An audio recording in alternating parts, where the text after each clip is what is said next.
Hi friend, today we'll write the program to find and count positive number in the given array. First we write the class name, then main method,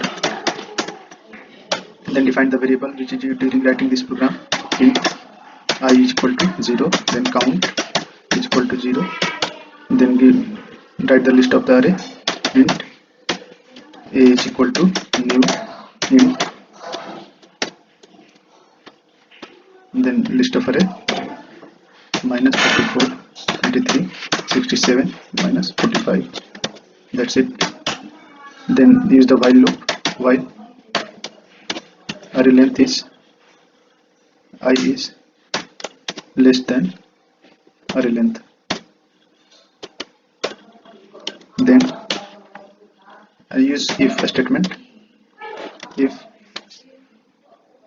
array of I is greater than or equal to 0, then print that list of element array of I, and then count plus plus, then I in increment order, then print that element.